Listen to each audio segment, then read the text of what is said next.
नमस्कार विद्यार्थी मित्रांनो, आज आपण एका नवीन टॉपिकविषयी डिस्कशन करणार आहोत। या टॉपिकमध्ये आपण बघणार आहोत की बरेच विद्यार्थी हा प्रश्न विचारत आहेत की सर MHT CET सेकंड सेशनसाठी त्या ठिकाणी कोचिंग लावणं गरजेचं आहे का? तर मुळात सगळ्यात महत्त्वाचं म्हणजे याच्या अगोदरचा एक व्हिडिओ आहे की त्या व्हिडिओमध्ये मी सांगितलेलं आहे की सेकंड सेशन आपल्याला महत्त्वाचं आहे का? तर 100% महत्त्वाचं आहे।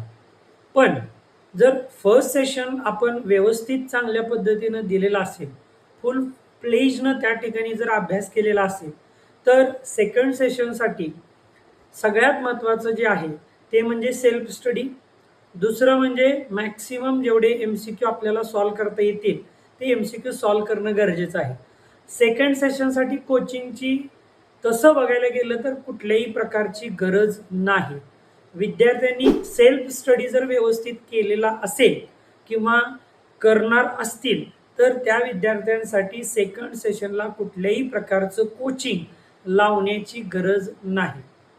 ओके, त्यामुळं विनाकारण त्याच्यामध्ये वेळ घालवण्यापेक्षा फर्स्ट सेशनला आपण कोचिंग केलेलं आहे। फर्स्ट सेशनला क्रॅश कोर्स किंवा कोचिंग करणं गरजेचं असतं का?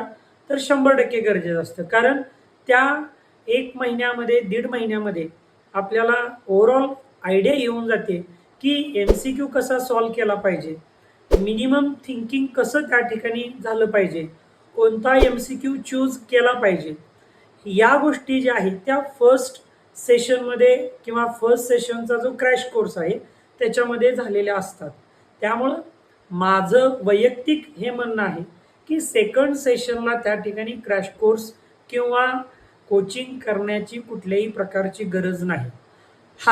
पण जे विद्यार्थी फर्स्ट सेशनला फुल्ली कॉन्सन्ट्रेट झालेले नाहीत किंवा जे विद्यार्थ्यांनी फर्स्ट सेशन टंगळमंगळमध्ये घालवलेला असेल क्रॅश कोर्स, त्या विद्यार्थ्यांनी सेकंड सेशनला क्रॅश कोर्स किंवा ज्या ठिकाणी कोचिंग तुम्हाला अवेलेबल असेल त्या ठिकाणी कोचिंग लावणं गरजेचं आहे।